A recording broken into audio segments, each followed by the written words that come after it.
सुसमाचार प्रचार के महत्वपूर्ण कुछ बातें जो मैं बताना चाहता हूँ, ध्यान से सुनिए आप, और आपको बहुत आनंद आएगा। अभी तक आनंद आया, आज अभी भी आएगा, आगे भी, जब तक आप यहाँ हैं।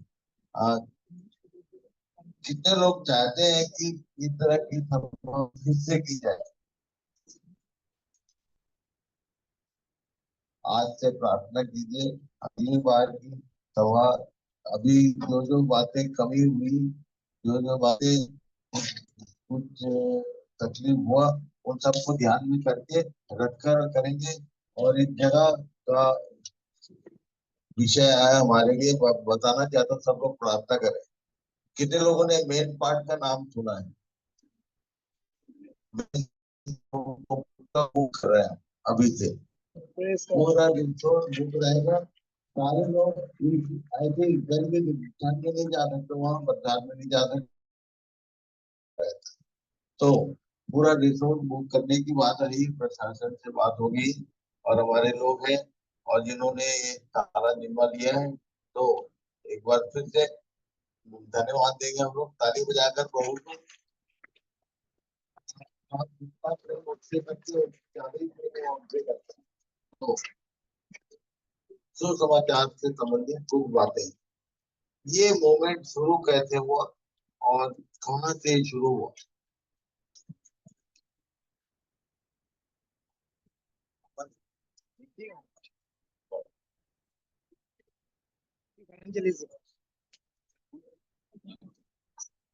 इवेंजलिज्म प्रचार, मरकुस 1:14-15। यूहन्ना के पकड़वाए जाने के बाद यीशु ने गलील में आकर परमेश्वर के राज्य का सुसमाचार प्रचार किया और कहा, समय पूरा हुआ है और परमेश्वर का राज्य निकट आ गया है। मन फिराओ और सुसमाचार पर विश्वास करो।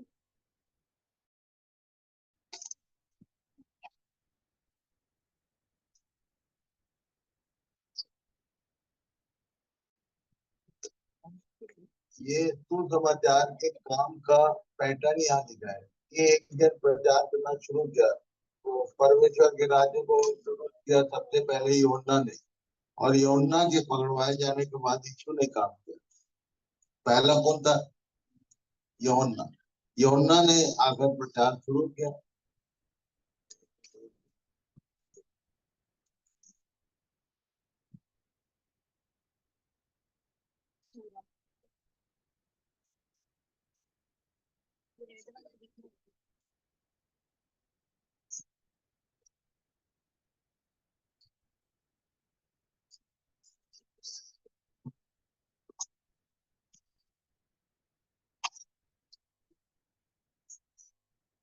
हेलो, ये काम ऐसे ही है कि एक जन बंद होता है तो दूसरा चालू होता है। ठीक, इसको समझिए। सबसे पहले यीशु ने बोला था, लोग बोल रहे थे कि उनको चुप करा, बोले ये चुप हो जाएंगे तो पत्थर की लौट है। ये नियम है परमेश्वर। आप चुप बैठोगे तो दूसरा करे। अभी अभी सुन रहे थे हम लोग, पास्टर जी ने बताया, मेरी आदत पड़ी हुई, उन्होंने बताया कि मैं पास्टर नहीं हूँ, मैं बोलता हूँ भाई, भाई हरीश। तो हरीश भाई ने बताया कि महिमा का मुकुट किसको मिलेगा? जो सच्चाई से ईमानदारी के साथ सेवकाई करे, जो अपना प्राण लगा दे, उसको महिमा का मुकुट। तो एक जन भी नहीं कर रहा है तो दूसरा, तो परमेश्वर का काम है, वो किसी को भी यूज करता है। जब एक भविष्यवक्ता ने को नहीं समझ में आ रहा था, तो परमेश्वर ने किसका मुंह खोला था? और यदि आप समझते हैं कि आप गधे, बोला आपको कोई नहीं आता था, परमेश्वर आपको भी उपयोग करेगा, इसको याद रखो। ऐसा हमारा परमेश्वर। तो ये कैसे शुरू, कैसे होता है, इसके विषय में कुछ बातें जो मैं आज बताने जा रहा हूँ, उसको ध्यान से सुनिए आप। और इसका बुकलेट भी हम लोगों ने प्रिंट किया है, आपको चाहिए तो काउंटर से मिल जाएगा, शायद आपने रजिस्ट्रेशन कराते समय देखा होगा। तो एक बात विशेष में ध्यान देंगे, पढ़िए और फिर। इवेंजलिज्म प्रचार, मरकुस 1:14 से 15। यूहन्ना के पकड़वाए जाने के बाद यीशु ने गलील में आकर परमेश्वर के राज्य का सुसमाचार प्रचार किया। जब किसी कारण से यूहन्ना ने प्रचार बंद कर दिया तो परमेश्वर ने अपने पुत्र को भेजा कि वो इसी काम को आगे बढ़ाए। आगे और कहा, समय पूरा हुआ है और परमेश्वर का राज्य निकट आ गया है। मन फिराओ और सुसमाचार पर विश्वास करो। कल कल एक गाना गा रहे थे, एक गीत गाते हैं नॉर्मली सब लोग, मिलाकर हाथ, क्या गाते हैं? बढ़ेंगे साथ मिलाकर हाथ, बोलो जरा। बढ़ेंगे साथ मिलाकर हाथ, बढ़ेंगे साथ मिलाकर हाथ, पहुंचेंगे हर मुकाम पर। सुनाएंगे सुसमाचार, कलीसिया का होगा प्रसार। कलीसिया का यदि प्रचार होता है गलत बात, कलीसिया का कभी प्रचार नहीं करना, न करना। एक गाना किसी ने लिख दिया उसको आंख बंद करके गाओ मत, समझे? किसका प्रचार कर? कलीसिया का होगा प्रसार। प्रचार प्रचार कलीसिया का होगा प्रसार, ये बात ठीक है। प्रचार में ही गलत सुन लिया। तो प्रचार एक्चुअल कितना होना चाहिए? लूका 9 का 1 2 3 पढ़िए, किसका प्रचार करने भेजा?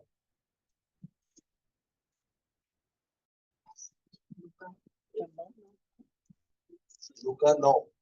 फिर उसने 12 को बुलाकर उन्हें सब दुष्टात्माओं और बीमारियों को दूर करने की सामर्थ और अधिकार दिया और उन्हें परमेश्वर के राज्य का प्रचार करने और बीमारों को अच्छा करने के लिए भेजा। उसने उनसे कहा, मार्ग के लिए कुछ न लेना, न तो लाठी, न झोली, न रोटी, न रुपये और न दो दो कुर्ते। जिस किसी घर दूसरा और उन्हें परमेश्वर के राज्य का प्रचार करने और बीमारों को अच्छा, परमेश्वर के राज्य का प्रचार कर। परमेश्वर के राज्य का प्रचार किया यूहन्ना ने, परमेश्वर के राज्य का प्रचार किया यीशु ने। अब हमारी जिम्मेदारी कि हम सब मिलके इस बात को बताएं सबको कि एक और राज्य है। अभी अभी हमारे भारत देश में हम लोग कहाँ रहते, कौन सा राज्य? छत्तीसगढ़। छत्तीसगढ़ राज्य। छत्तीसगढ़ राज्य में अभी बीच में कोई एक भाई था जो बोल रहा था कि उसको प्रचार करने के लिए बोला गया। हम लोग प्रचार करने रुकना मत। वो बालकृष्ण क्या नाम है,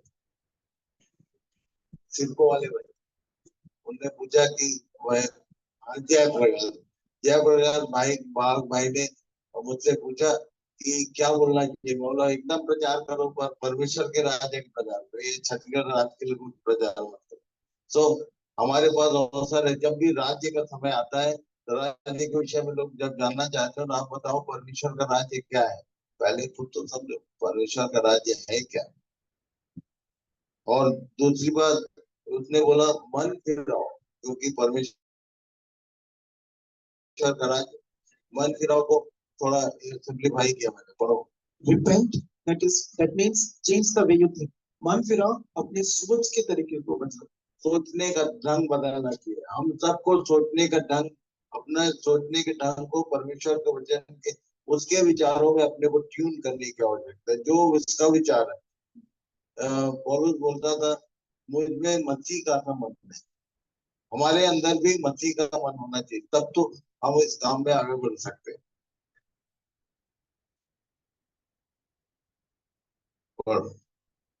पहला पत्रस 5वां अध्याय 10 और 11 वचन। अब परमेश्वर जो सारे अनुग्रह का दाता है, जिसने तुम्हें मसीह में अपनी अनंत महिमा के लिए बुलाया, तुम्हारे थोड़ी देर तक दुख उठाने के बाद आप ही तुम्हें सिर और स्थिर और बलवंत करेगा। उसी का साम्राज्य डोमिनियन युगानुयुग रहे। आमीन। Whatever a king rules over is called the domain. Kingdom is king's domain, the realm where the realm over which the king rules with complete sovereignty. एक राज्य जो है, जो राजा का क्षेत्र जो है, उसको राजा जो है किसी एक राज्य में राज्य करते हैं, और जहाँ पे उनका साम्राज्य होता है उस क्षेत्र में राजा की ही संप्रभुता चलती है। dominion, lordship, प्रभुत्व. Kingship has to do with authority, lordship has to do with ownership. जो राज्य है उसमें अधिकार की बात है और जो प्रभुत्व है वो उसका उसको उसकी संपत्ति होती है, स्वामित्व की बात. अभी अनित भाई की बातों को यदि आप ध्यान करेंगे, हमें पता है कि हम लोग सब लॉर्ड नहीं है, लॉर्ड एक ही है. कौन? वो मालिक वो है. हम सब उसके क्षेत्र में सेवक हैं, ठहराए गए लोग हैं, अलग अलग सिपाही राजदूत हैं, पर हम राज्य अधिकारी नहीं है. अभी ये मिलेगा एक दिन. In the beginning, heavens, powers and authorities in heavenly places. शुरुआत में स्वर्गों का वर्णन किया गया है जहाँ पे सामर्थ और अधिकार स्वर्गीय स्थानों में रखे गए थे. वहां पे एंजल्स पर गिवन रूलरशिप, स्वर्गदूतों को वहां पे राज्य करने का अधिकार दिया गया था. हालांकि वो परमेश्वर के अधीनता में थे. To administrate the whole universe in his will, पूरे ब्रह्मांड का वो नियंत्रण करे, वो परमेश्वर की इच्छा के अनुसार उसकी देखभाल करे. The heavenly kingdom, a divine system. ये जो परमेश्वर का राज्य है ये अलौकिक व्यवस्था है. Power and authorities were distributed in three parts. First, administrator, second, messengers, third, guards. All authorities were spirit beings as angels. जो परमेश्वर के राज्य का अधिकार और जो सामर्थ्य दिया गया था उनको तीन भागों में बांटा गया था. पहले वो जो थे प्रबंध करने वाले, दूसरे जो थे संदेश देने वाले और तीसरे जो थे सुरक्षा करने वाले, रक्षक थे. जितना भी अधिकार दिया गया था ये सारे स्वर्गीय प्राणी थे जिनको हम स्वर्गदूत के नाम से जानते हैं. यहाँ पे यशायाह 6 अध्याय 1 में इसका वर्णन है. तो यशायाह 6 का एक पढ़ो. यशायाह 6 अध्याय पहला वचन. जिस वर्ष उज्जियाह राजा मरा, मैंने प्रभु को बहुत ही ऊंचे सिंहासन पर विराजमान देखा और उसके वस्त्र के घेर से मंदिर भर गया.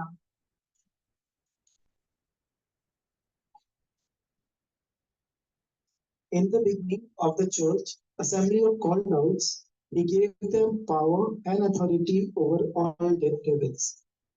Luke chapter 9 verses 1 and 2. उसने 12 को बुलाकर उन्हें सब दुष्ट आत्माओं और बीमारियों को दूर करने की सामर्थ और अधिकार दिया और उन्हें परमेश्वर के राज्य का प्रचार करने और बीमारों को अच्छा करने के लिए भेजा. Church is the demonstration of that divine kingdom on earth. To be faithful towards the system in all responsibilities under headship of Christ of the new era. जो कलीसिया है ये परमेश्वर के जो अलौकिक व्यवस्था का ही स्थिति का प्रकटीकरण है कि हम परमेश्वर की उस व्यवस्था के प्रति विश्वास से रहें जो भी जिम्मेदारियां हमको दी जाती हैं और हम सब में इन सब का जो सिर है वो मसीह के अधीनता में ये सारी बातें होती हैं. इन which the children are authorities, जहाँ पे जो राज्य की जो संतान है उनके पास वो अधिकार है.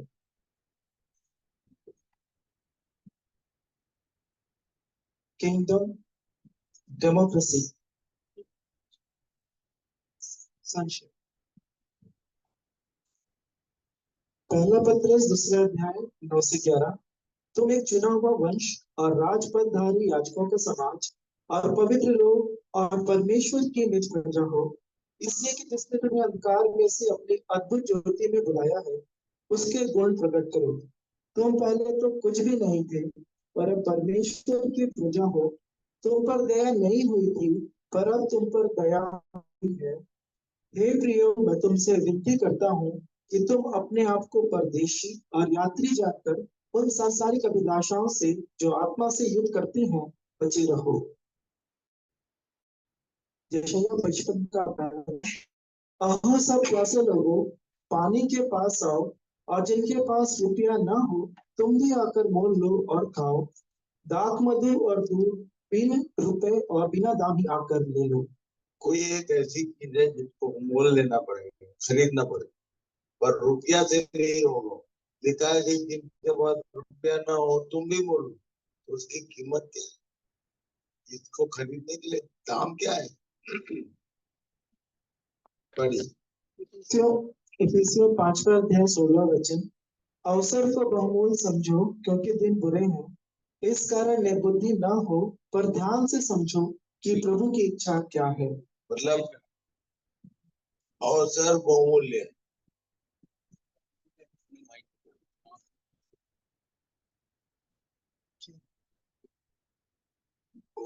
इसके सामने ना डिस्टर्ब कर रहे थे, यहाँ जाओ।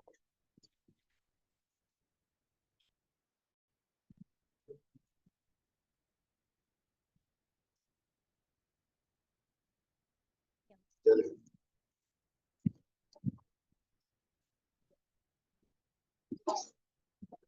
तो ये जो कुछ मोल लेने की बात कही है उसके लिए कीमत है समय। यदि आपके समय है तो आपको इससे आप ले सकते हो। उसकी कीमत, उसका जो मूल्य है वो समय है। जितना समय आप दोगे उतना आपको ये चीज मिलेगी। Making the best use of the time, समय का सबसे श्रेष्ठ उपयोग करना। यदि आप समय को उपयोग करना जानते हैं तो आप इस मामले में धनी बनेंगे, नहीं तो गरीब रहेंगे, हमेशा कंगाल रहेंगे। जो जितना समय लगाता है, खासकर प्रभु के वचन में जितना समय आप लगाओगे, आप देखना कि आपको बहुत सारी चीजें मिलती है स्वर्गीय। कोलोसियंस 3:5-6, कोलोसियों 3वां अध्याय 5 और 6 वचन। अवसर को बहुमूल्य समझकर बाहर वालों के साथ बुद्धिमानी से बर्ताव करो।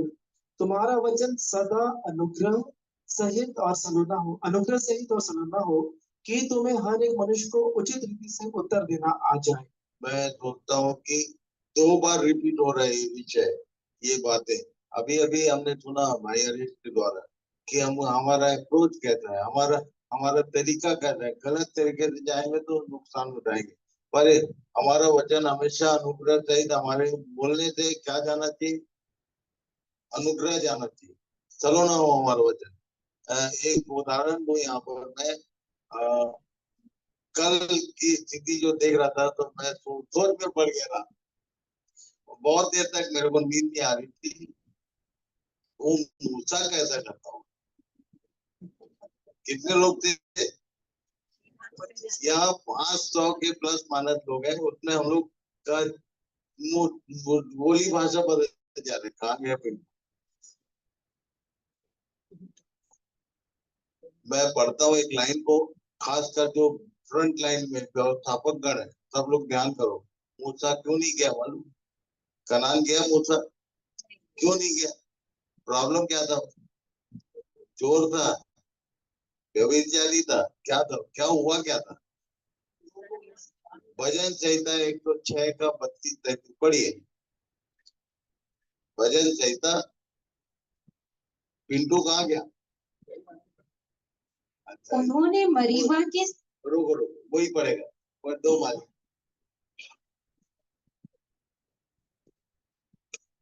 डेविड भाई का बेटा पढ़ना ही पड़ेगा। बहुत काम करना है, बहुत काम नहीं करना है, बहुत काम सीखना है। 32 भजन संहिता 106, 32 और 33। उन्होंने मरीबा की सोते के पास से यहोवा का क्रोध भड़काया। किन्होंने भड़काया था क्रोध? पब्लिक। ये जो इजरायली लोग थे, ये जो भीड़ थी, इनके कारण यहोवा का क्रोध भड़का था।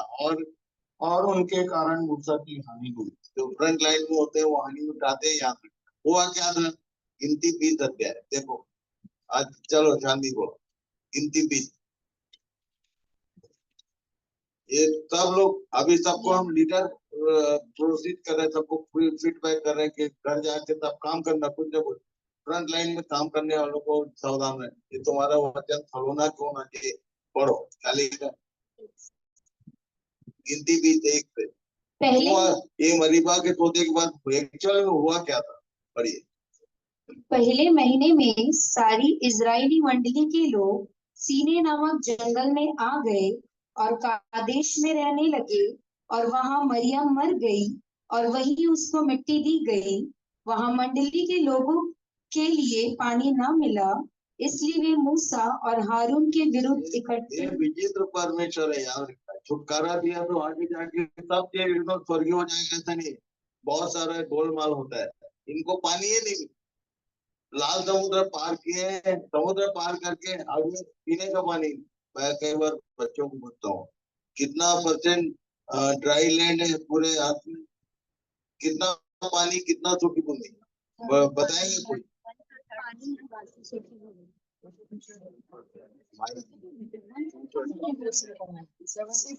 सत्तर प्रतिशत पानी है और 30% अभी पूरे संसार में पीने का पानी का क्राइसिस चल रहा है।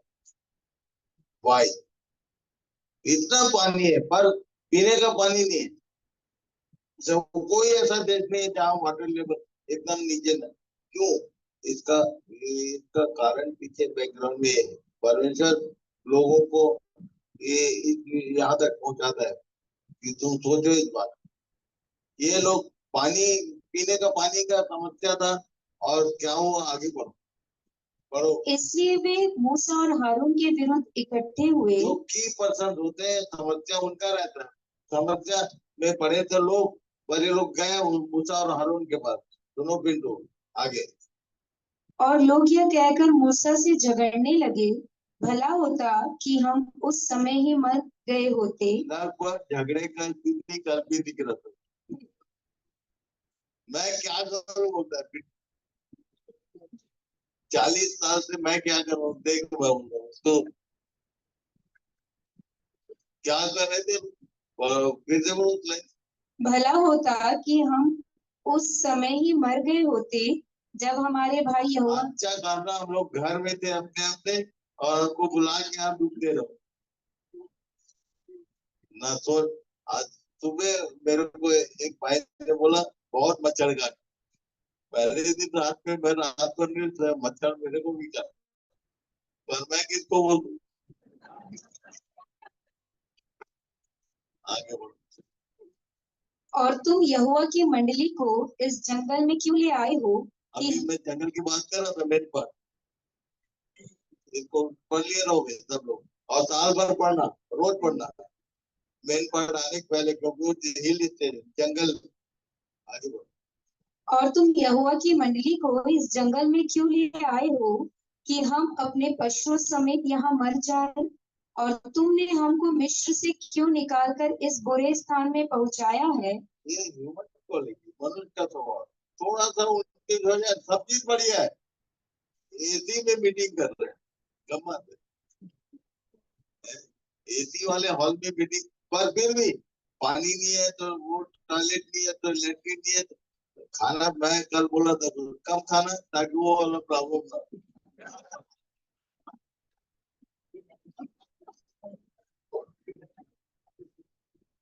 आगे बढ़ो।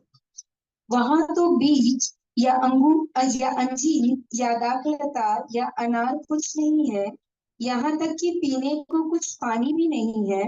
तब मूसा और हारून मंडली के सामने से मिलाप वाले तंबू के द्वार पर जाकर अपने मुंह के बल गिरे और यहोवा का तेज उन।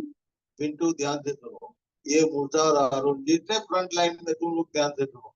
कुछ भी समस्या है, एक अच्छा गुण है कि समस्या की तरफ नहीं ध्यान देना, कहाँ जाना, वो केवल गिरे प्रभु तो ही हो पाएगा। अभी क्या लिखा? और यहोवा का तेज उनको दिखाई दिया। तब यहोवा ने मूसा से कहा, उस लाठी को ले और तू अपने भाई हारून समेत मंडली को इकट्ठा करके उनके देखते उस चट्टान से बातें कर, तब वह अपना जल देगी।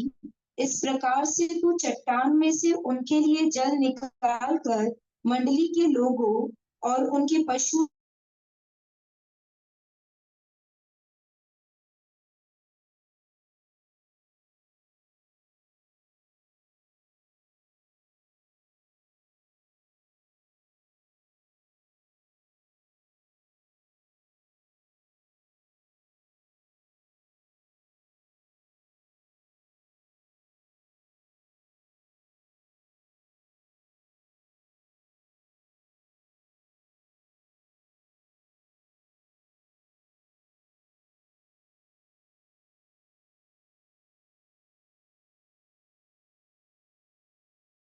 विश्वास नहीं किया और मुझे इजरायलियों की दृष्टि में पवित्र नहीं ठहराया, इसलिए तुम इस मंडली को उस देश में पहुंचाने ना पाओगे जिसे मैंने उन्हें दिया है। उस सोते का नाम मरीबा पड़ा। ये मरीबा के पोते का इवेंट ये हुआ क्या था, पानी तो दिया, समस्या का हल हो गया, तो मनुष्यों की मतलब मंडली का उपाय हो गया, मंडली का उपाय हो गया। पर मूसा और हारून को बोला तुम नहीं जाओगे, समझे पिंटू, एकदम याद रखना। खासकर जो एक जन ने बहुत साल पहले मुझसे कहा, अरे व्यवस्था को मर गया, काम से पीछे नहीं हटना, काम करना है, पर तुम्हारा वजन एक बार इधर पर्वत की। अवसर को बहुमूल्य समझकर बाहर वालों के साथ बुद्धिमानी से बर्ताव करो। पहले तो भीतर ही वालों के साथ, बाहर वालों के साथ तो बाद में, भीतर वालों के साथ तुम्हारा वचन सलोना हो, तुमको ठीक से उत्तर देना आना चाहिए।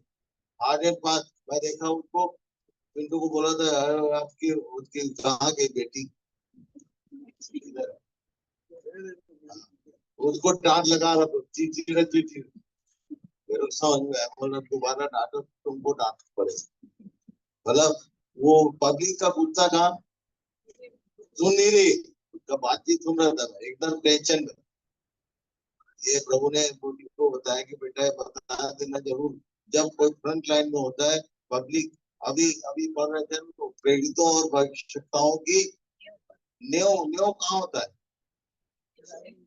जमीन के भीतर नीचे दिखता नहीं, न्यो सारे बिल्डिंग चाहे 10 मंजिला क्यों ना, पूरा वजन किसके ऊपर, वजन उठाना सीखोगे तो प्रभु तुमको प्रेरित बनाए। बोलो जय मसीह, समझे। जब तुम वजन उठाओगे लोगों का, परिवार का, लोगों का, मित्रों का वजन उठाओगे, तो तुमको प्रभु प्रेरित जैसा फाउंडर बनाए, तुम्हारे माध्यम से कलीसिया स्थापित होगी। यदि वजन उठाने का गुण नहीं है तो हमेशा खटका देते कंधा, तो नहीं, तुम प्रेरित नहीं होते। तो एक सिंपल साधारण बात हो, तो बरोबर लूका 2:49-50। तो मुझे क्यों ढूंढते थे?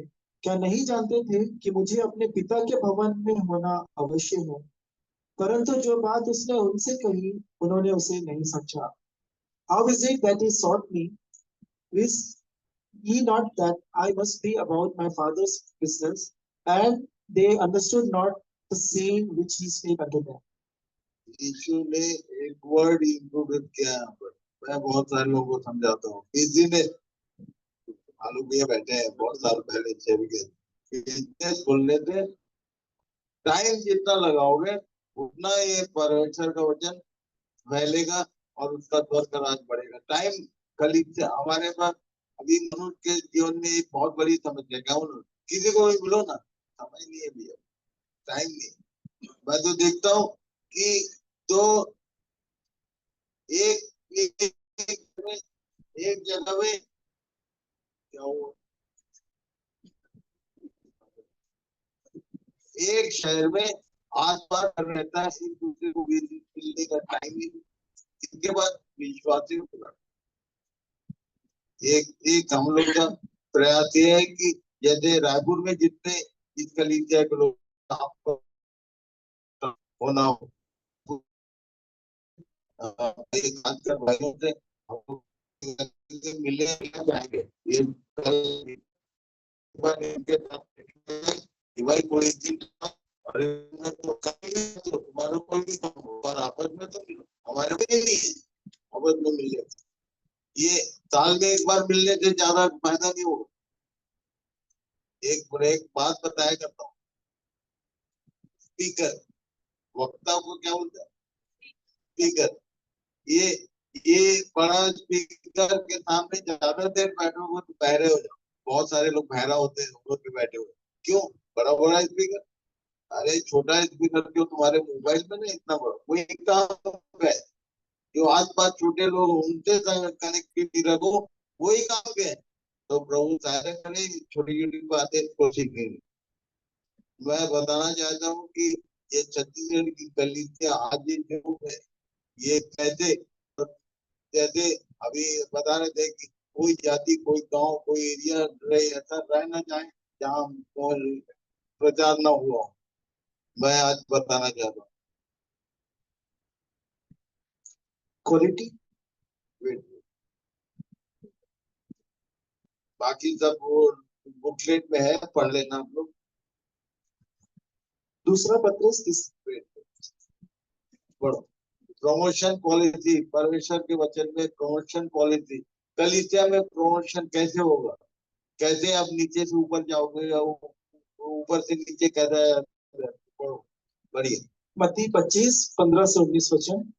उसने एक को 5 तोड़, दूसरे को 2 और तीसरे को 1, अर्थात हर एक को उसकी सामर्थ के अनुसार दिया, और तब परदेश चला गया। तब जिसको 5 तोड़े मिले थे उसने तुरंत जाकर उनसे लेन देन किया और 5 तोड़े और कमाए। इसी रीति से जिसको 2 मिले थे उसने भी 2 और कमाए। परंतु जिसको 1 मिला था उसने जाकर मिट्टी खोदी और अपने स्वामी के रुपए छिपा दिए। बहुत दिनों के बाद उन दासों का स्वामी आकर उनसे लेखा लेने लगा।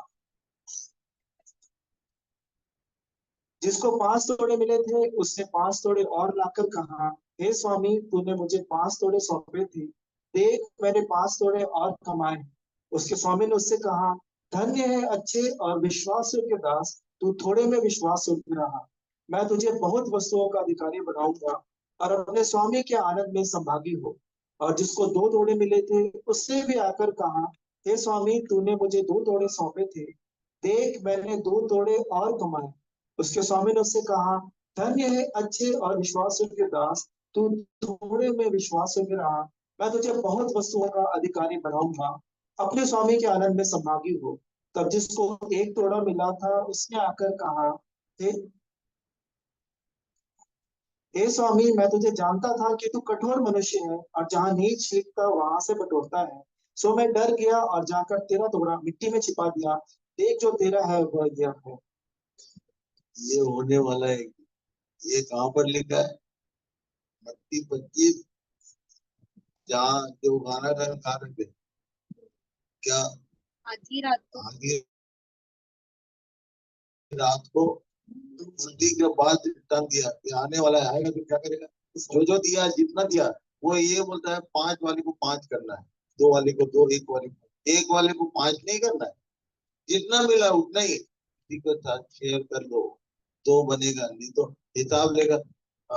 मैं यदि कहूँ कि ये इन्वेस्टमेंट इकोनॉमिकल सिस्टम का पार्ट है कि जो कुछ मिला है उसको तुम मल्टीप्लाई करो। यदि मल्टीप्लाई नहीं कर रहे हो तो वो हिसाब देना पड़ेगा। मुझको ज्यादा मिला, मैं दिन रात एक करके लगा पड़ा हूँ, क्यों? क्योंकि हिसाब दे। जिसको थोड़ा मिला उसको थोड़ा ही करना है, पर करना सबको है। 1 वाले को भी करना है, 2 वाले को भी करना है, 5 वाले को भी करना है, पर हिसाब तो लेगा वो। मत्ती 25:26 से 30। उसके स्वामी ने उसे उत्तर दिया कि हे दुष्ट और आलसी दास, जब तू यह जानता था कि जहां मैंने नहीं बोया वहां से काटता हूँ और जहां मैंने नहीं छीटा वहां से बटोरता हूँ, तो तुझे चाहिए था कि मेरा रुपया सर्राफों को दे देता, तब मैं आकर अपना धन ब्याज समेत ले लेता। इसलिए वह तोड़ा उससे ले लो, और जिसके पास 10 तोड़े हैं उसको दे दो, क्योंकि जिस किसी के पास है उसे और दिया जाएगा और उसके पास बहुत हो जाएगा, परंतु जिसके पास नहीं है उससे वह भी जो उसके पास है ले लिया जाएगा।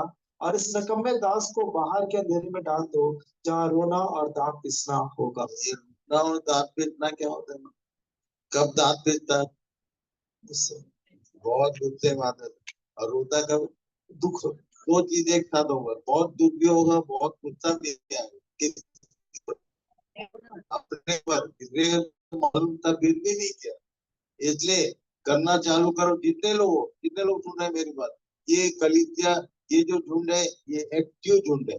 कुछ ना कुछ मूवमेंट आपका कार्य दिखना चाहिए।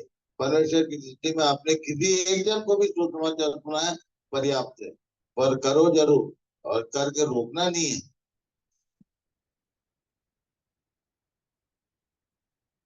यदि हम केवल इसी जीवन में मसीह से आशा रखते हैं तो हम सब मनुष्यों से अधिक अभागे हैं। अधिकांश लोग बोलते हैं मैं प्रभु को ग्रहण किया और मेरे जीवन में ये हो गया वो हो गया ऐसा हो गया, इसी जीवन की बात कर।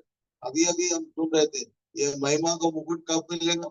यहाँ यहाँ खोजो कुछ नहीं मिलेगा, यहाँ हो सकता है माइनस में जाओ, पर महिमा का मुकुट कहाँ मिलने वाला है?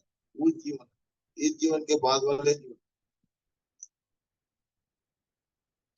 वचन सही है। और उत्पत्ति 1:28।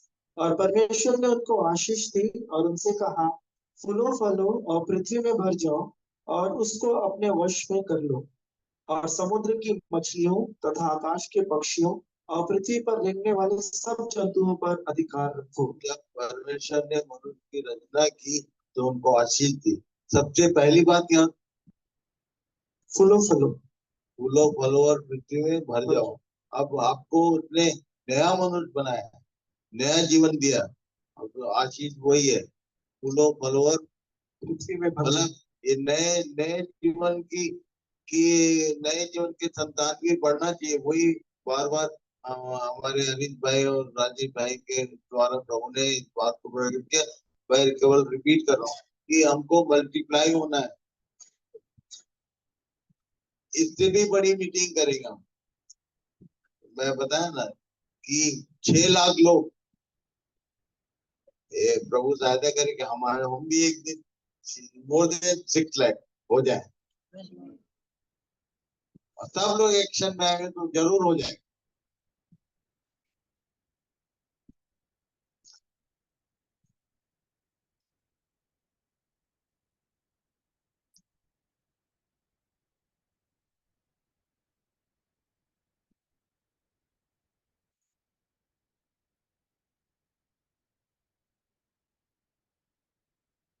कुछ मैं टाइम बचाने के लिए बाईपास कर रहा हूँ। जो मुख्य बात है कलीसिया का इतिहास बताना चाहता हूँ।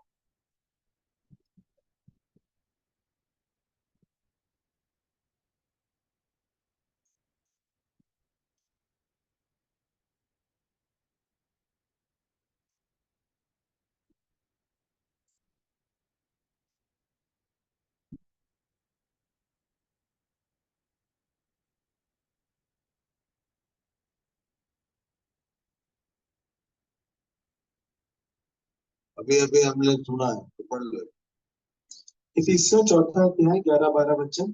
उसने कितनों को प्रेरित और कितनों को भविष्यवक्ता नियुक्त करके और कितनों को सुसमाचार सुनाने वाले नियुक्त करके और कितनों को रखवाले और उपदेश नियुक्त करके दे दिया, जिससे पवित्र रूप से हो जाए और सेवा का काम किया जाए और मसीह के लिए उन्नति पाए।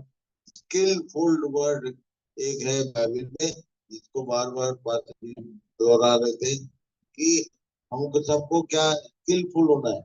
मैं सोचता हूँ जितने लोग जो सुसमाचार प्रचार करने के लिए इस काम में इंटरेस्ट रखते हैं उनकी एक और सभा की जाएगी। जो कर रहे हैं उनका और जो करना चाहते हैं वो भी, आप सब लोगों को निमंत्रण होगा। आज जितने लोग सुसमाचार की सेवा में हैं और जो करना चाहते हैं अपना नाम भाई नाम को लिखा दे रहे हैं, एक बार खड़े हो भी नाम, इनको अपना नाम दीजिए, उनका एक विशेष मीटिंग किया जाए।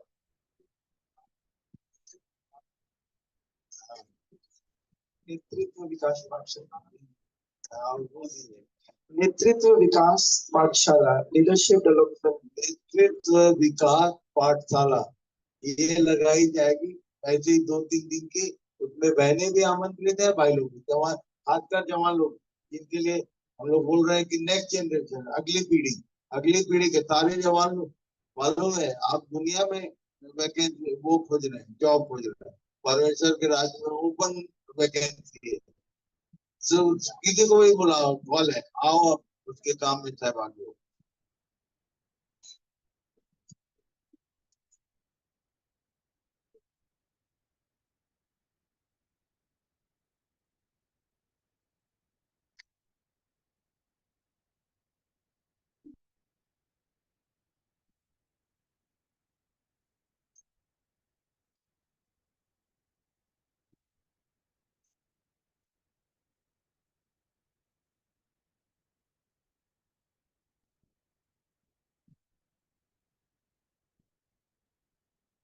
मैं कभी कभी सुनता हूँ, बोले कलीसियाई सेवकाई में सबसे ऊपर कौन?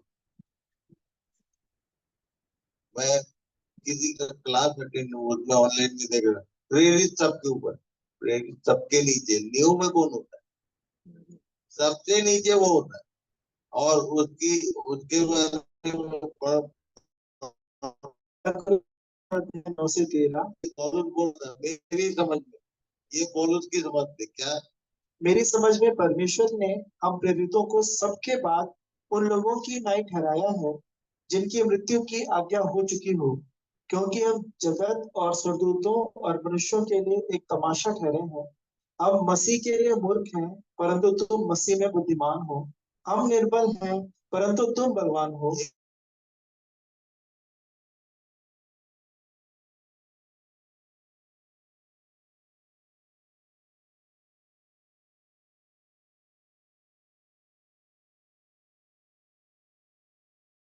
उसे खाते हैं और मारे मारे फिरते हैं, और अपने ही हाथों से काम करके परिश्रम करते हैं।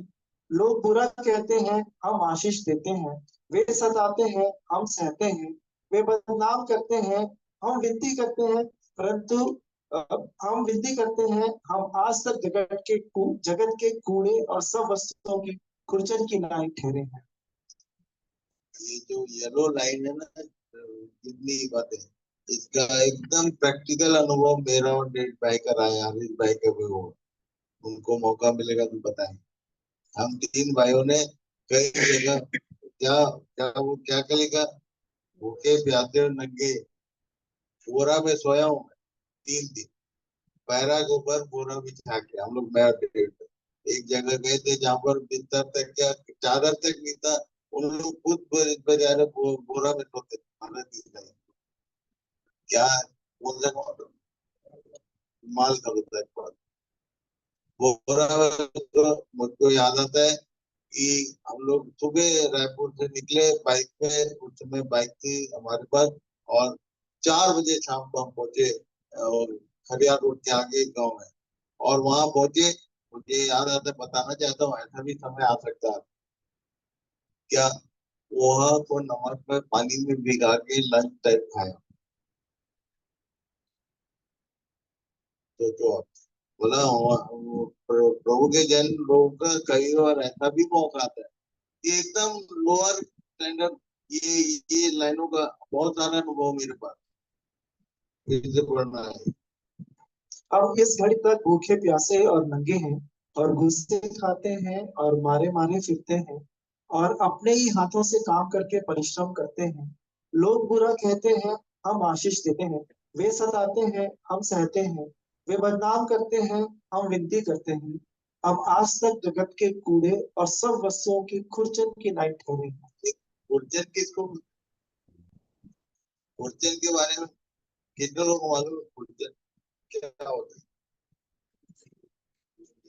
ये होटलों में जो खाना वाना बनता है ना, उसके जो कढ़ाई होती है, वो जो जम जाता है उसको खुरच के फेंक देंगे, कुत्ता भी नहीं सूंघता। आदमी सामने, कुत्ता भी उसको सूंघ के भाग जाता है। ये प्रेरित का क्वालिटी ये भी है, तो याद रखो। जिसको परमेश्वर फाउंडेशनल यूज करता है, उसके बारे में ये सारी बातें पौलुस ने अपना अनुभव लिखा।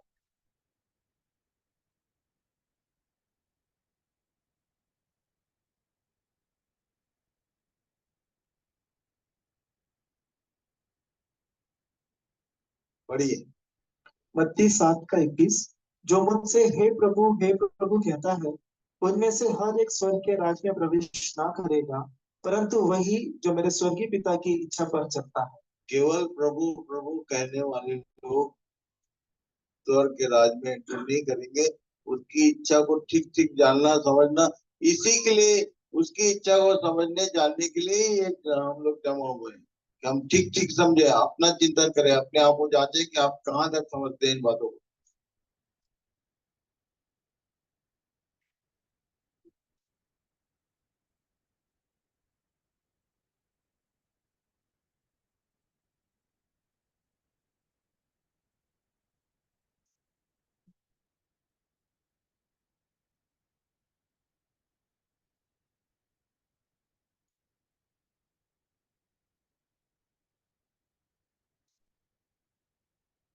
ये इब्रानी 3 का 18-19 पढ़ो। उसने किनसे शपथ खाई कि तुम मेरे विश्राम में प्रवेश करने ना पाओगे? केवल उनसे जिन्होंने आज्ञा ना मानी। सो हम देखते हैं कि वे अविश्वास के कारण प्रवेश ना कर सके।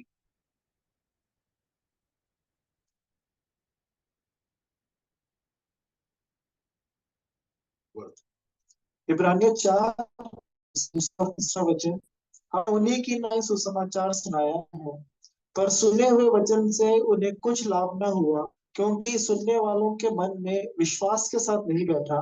और हम जिन्होंने विश्वास किया है उस विश्राम में प्रवेश करते हैं, जैसा उसने कहा कि मैंने अपने क्रोध में शपथ खाई कि वे मेरे विश्राम में प्रवेश करने न पाएंगे, यद्यपि जगत की उत्पत्ति के समय से उसके काम पूरे हो चुके थे। उसके विश्राम में प्रवेश करने के लिए एक बात पढ़िए।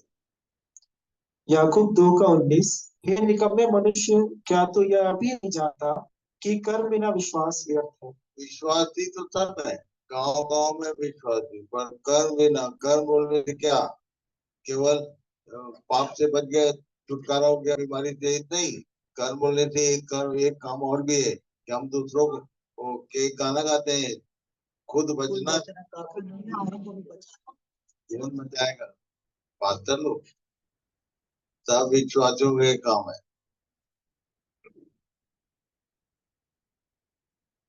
बढ़िए।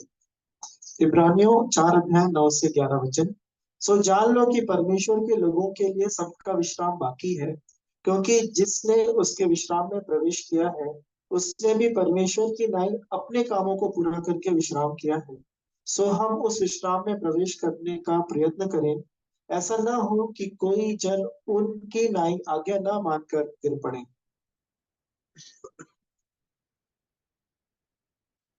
ये 3 शब्द है बाइबल पढ़ो।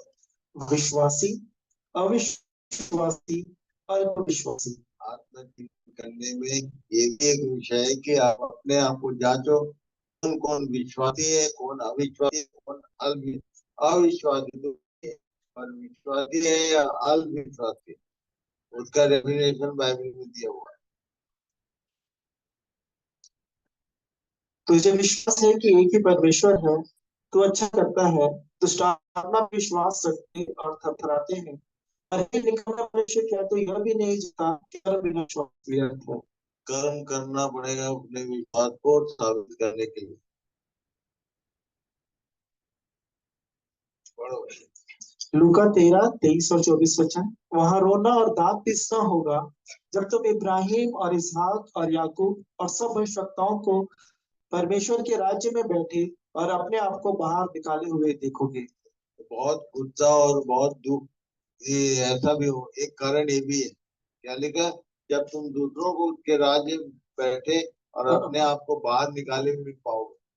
बाहर रह के देखेंगे हम लोग दूसरों को।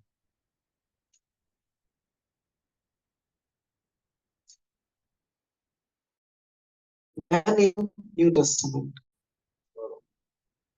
आराधना का स्थान यरूशलेम के मंदिर से घरों यरूशलेम के मंदिर से घरों को बदल गया घरों में बदल गया। हमारा घर अब भी जातियों के लिए प्रार्थना का घर है। मलाकी 1:11। हमारा घर अब सभी जातियों हमारा घर अब सभी जातियों के लिए प्रार्थना का घर।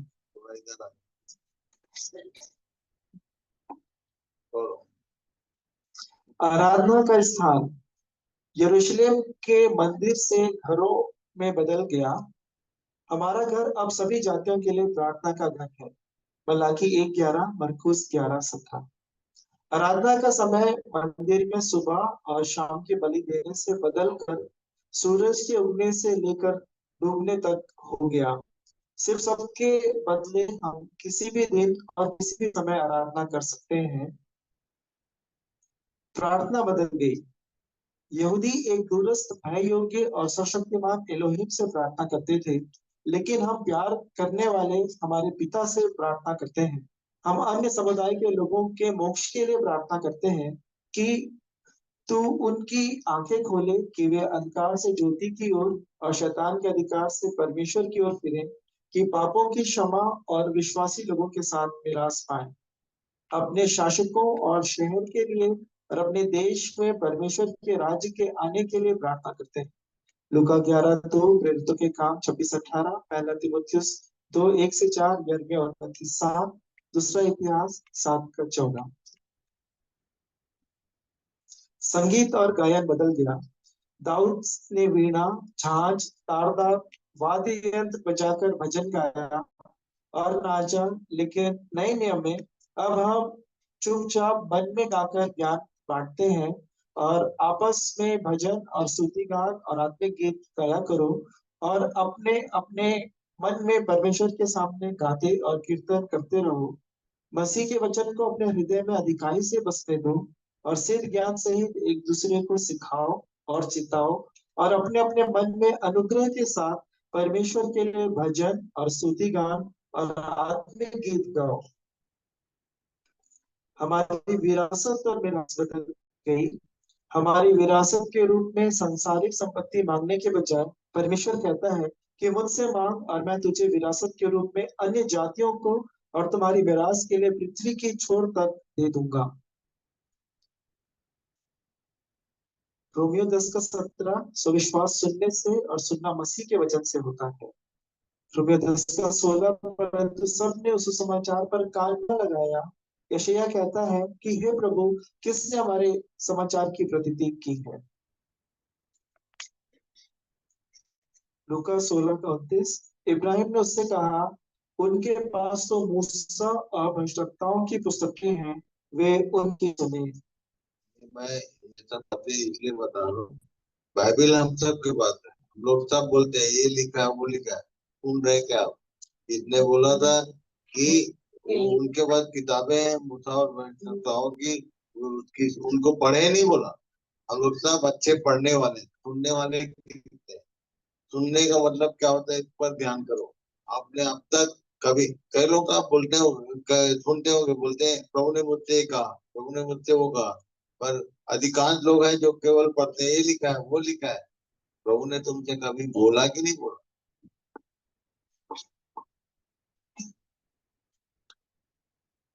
ऐसा रिकॉर्ड रखता है परमेश्वर। पढ़ो यिर्मयाह 25:1 और 2।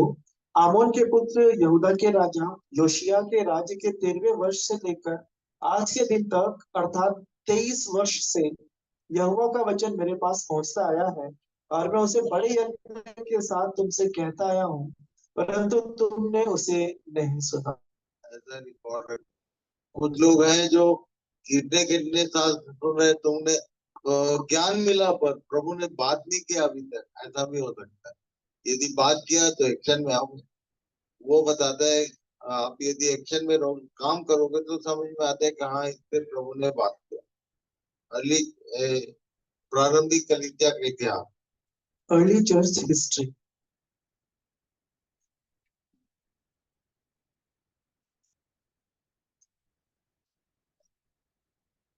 2000 साल पहले पिंतकुस्त के दिन पवित्र आत्मा शिष्यों पर उतरा और स्वर्ग के नीचे हर देश के 3000 लोगों ने जल दीक्षा बैप्टिज्म लिया और एक वैश्विक सत्संग कलीसिया का जन्म हुआ। प्रेरितों के काम 2 अध्याय 1 से 5 और 41 वचन में 30 वर्षों के भीतर सुसमाचार यरूशलेम से यहूदिया तक पहुंच गया।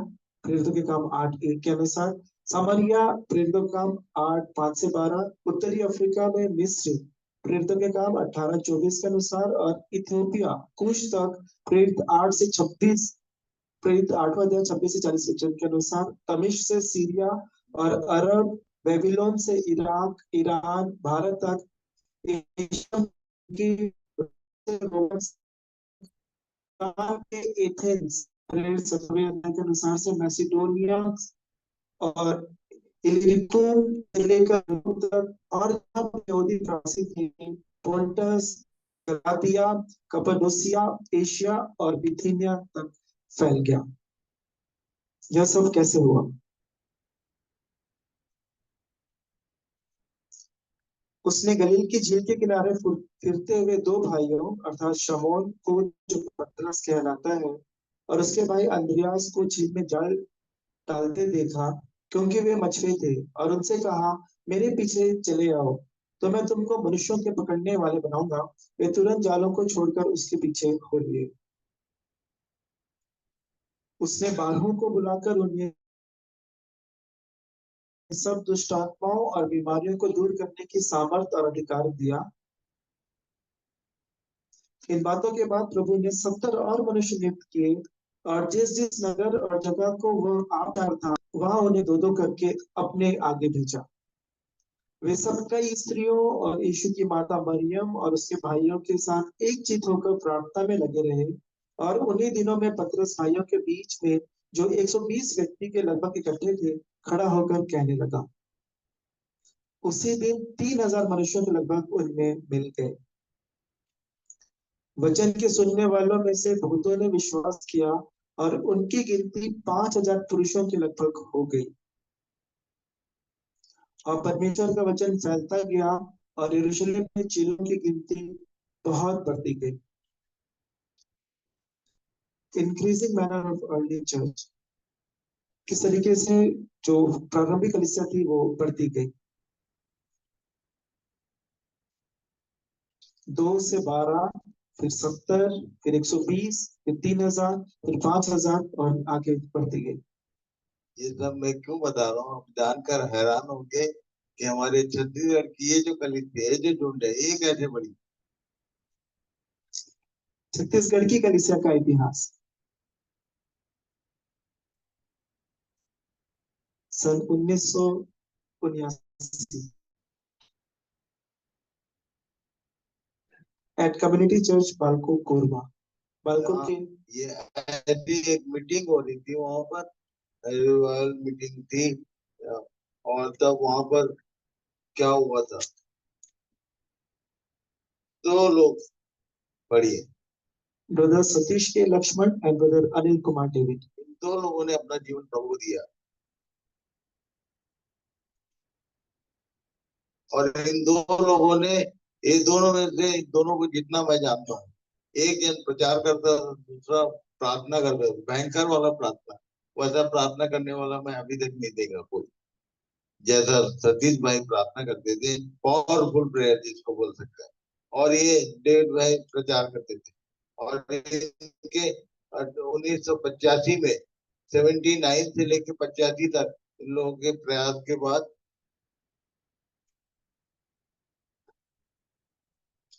8 लोगों का बपतिस्मा हुआ। इतने लोग प्रभु के, ये 2 से 810 हुए, पढ़ो। और इनमें से बहुत सारे लोग आज हमारे बीच में नहीं रहे। जो है उनसे मैं निवेदन करूंगा, इस लिस्ट में से जो है वो सामने सब देखना चाहिए उनको। ये फाउंडेशनल लोग थे, please come. Mrs Shalini David, mister H के मसीह, मिसेस दया मसीह। है क्या? यदि है तो सामने आएंगे जरूर। नहीं है, एक और बोलो।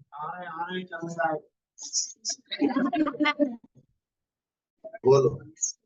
मिस्टर हेमंत लाल, मिसेस शीलू लाल, मिस्टर हेम कुमार राम, मिसेस प्रेमी राम, मिस्टर रंजन लाल। में से बहुत सारे हमारे बीच में नहीं रहे। जो है, जो आ सके यहाँ, हम उनके को देखना चाहते हैं। आइए इधर इधर।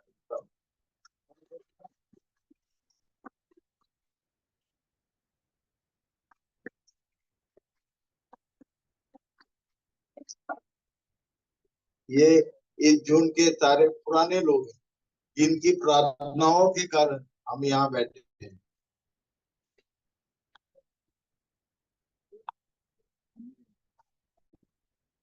लाइट जलाओ तो चेहरा दिखेगा अच्छे से। तो लाइट जलाना बंद कर देंगे, बाद में वापस जाएंगे।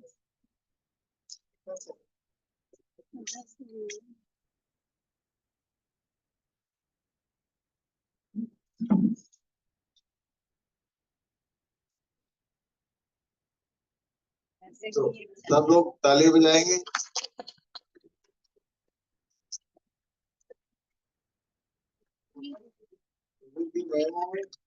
प्रारंभिक कलीसिया के लोग तो अपने स्वर्ग में अपने अपने कामों को पूरा कर, पर हमारे छत्तीसगढ़ की कलिसिया के प्रारंभिक लोग ये हैं जो जिनके माध्यम से ये काम आगे बढ़ा।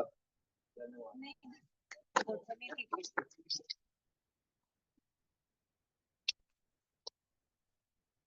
इतने लोगों का बपतिस्मा हुआ और जिसके कारण कभी भी जब बपतिस्मा होता है तब बवाल मचता है, भयंकर बवाल मचा होता है।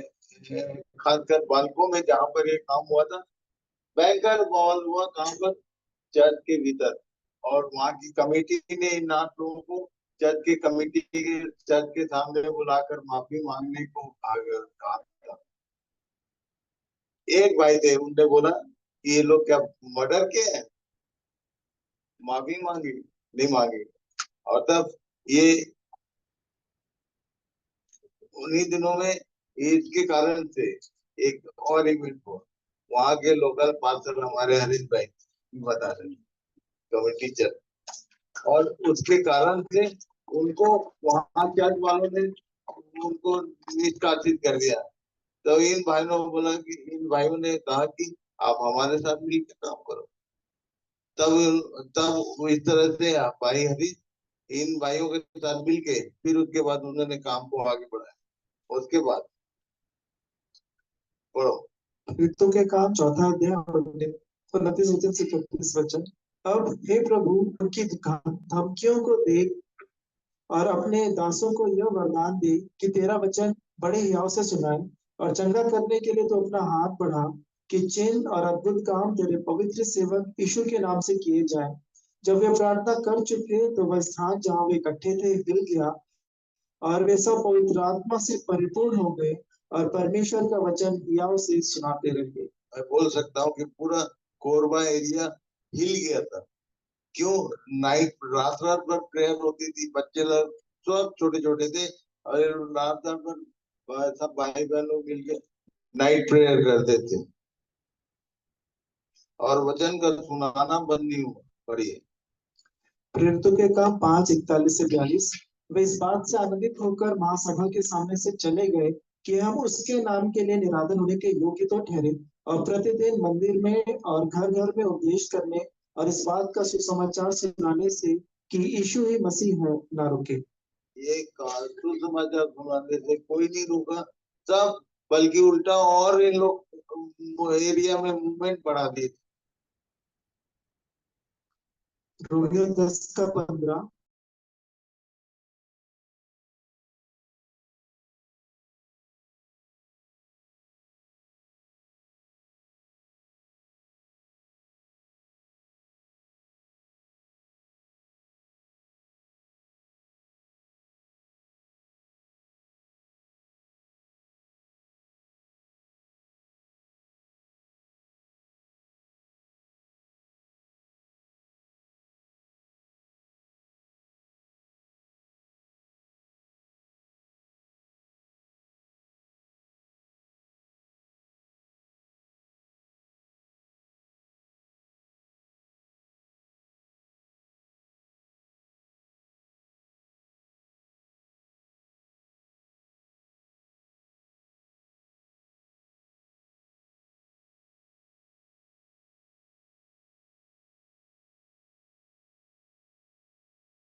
Close your eyes please. सब के सब अपने आंख बंद करके सोचिए कि अ, मुझे प्रभु आप क्या कहाँ इस्तेमाल करना चाहते हैं, मेरे द्वारा आप क्या करना चाहते हैं। मैं भी अपने आप को आपके हाथ में समर्पित करता हूँ या करती हूँ। हर व्यक्ति प्रभु ये चाहता, प्रभु जानता है कि आप सब जो है वो मजदूर हैं, लेकिन हो सकता है शायद आपके पास कौशल विकास ना हो, स्किल ना हो। वो स्किल के लिए कुछ प्रयास करेंगे ताकि सब लोग जो है कुछ ना कुछ हुनर सीख जाए और कहाँ कहाँ किस प्रकार से उतना है। लेकिन एक समर्पण आपको करना है कि मैं आज अपने आप को समर्पित करता हूँ। मुझे आप क्या चाहते हैं? इस वचन में कहा गया, बताया गया, मुझसे मांग जाति जाति को तेरी संपत्ति होने की और दूर दूर को देशों को तेरी निज भूमि होने के लिए दे दूंगा। आपको विरासत में देना चाहता हूँ। पूरे छत्तीसगढ़ को, भारत देश को इस सुसमाचार करना चाहते हैं, प्रभु के लिए जीतना चाहते हैं। इसलिए अपने आप को समर्पित कीजिए और प्रभु आपके समर्पण का आदर करता है और आदर करके आपको इस्तेमाल करें यदि हम समर्पित करें। तो प्रभु आप सबकी सहायता करें और अनुग्रह करें। अनुग्रह पिता परमेश्वर, धन्यवाद करते हैं आपने आज प्रभु जी सुबह से लेकर दोपहर तक हमारी मदद की है और हमने आपके वचन की अद्भुत बातों को समझने और देखने का प्रयास किया है प्रभु। जैसे आपके वचन लिखा है कि जो आंख ने नहीं देखी और जो कान ने नहीं सुना और जो मनुष्य के चित्त में नहीं चली, वही बातें परमेश्वर ने अपने प्रेम वर्तमानों के लिए तैयार किया। आज हमें हमारी बातों को तैयार करके रखा था जिसे आज हमारे सामने परोसा गया और हम उससे तृप्त हुए। और हमने आज देखा कि सब में बहुत सी बातें हैं जिन्हें हमारे आंख ने देखी थी, हमारे कान ने नहीं सुना था और हमने समझा भी नहीं था। लेकिन आज आपने हमारी आंखों को खोला है ताकि उन्हें समझकर एक समर्पण के साथ, नया समर्पण के साथ अपने आप को आपके हाथों में सौंप दे ताकि छत्तीसगढ़ को और पूरे भारत देश को समझने के लिए। इसलिए आप हमारी सहायता कीजिए। धन्यवाद देते हैं। आपने अपने सेवकों को बल दिया, ताकत दी। आपने प्रभु जी गीत गाने वालों को, आराधना करने वालों को, स्तुति गान करने वाली टीमों की सहायता किया और सबके द्वारा सब मिलकर वो आपकी महिमा का कारण बना। सारी बातों के लिए हम आपको धन्यवाद करते हैं। हर एक व्यवस्था के लिए धन्यवाद करते हैं। समस्या तो आएगी, रुकावटें होंगी, कठिनाई तो आएगी, शायद पानी नहीं मिलेगा, शायद खाना नहीं मिलेगा, शायद ठीक से सोने को नहीं मिलेगा, शायद और समस्या आएगी। लेकिन इन सब के मध्य में आप हमें सिखाना चाहते हैं प्रभु कि आप हमसे प्रेम कर रहे हैं। आप हमें परीक्षा में जय देते हुए आगे ले जाना चाहते हैं। स्वर्गीय निराश को, उस कनान देश को प्राप्त करें जहाँ प्रवेश करें, जहाँ दूध और मधु की धारा बहती है, जिसे आपने हमारे लिए तैयार किया। सब बातों के लिए धन्यवाद, आपका आदर करते हैं। हम सब अपने आप को आपकी सनातन शिक्षा में सौंपते हैं। ये जो दौड़ धूप कर रहे हैं, परिश्रम कर रहे हैं, उन सब की सहायता कीजिए। इस भवन पर भी आपकी आशीष और अनुग्रह कीजिए। आदर और महिमा आपको देते हैं। भोजन हमारे लिए तैयार किया, उसके लिए भी धन्यवाद। उस भोजन वस्तु को भी आशीष दीजिए। जैसे आपने कहा है, मैं तुम्हें अन्न और जल आशीष दूंगा और व्याधि और रोग को तुम्हारे मध्य में से दूर दूंगा। उसी प्रकार उस अन्न और जल पर प्रार्थना प्रभु यीशु के नाम से मांगते हैं। आमीन, आमीन, आमीन। जय मसीह। भोजन की जय।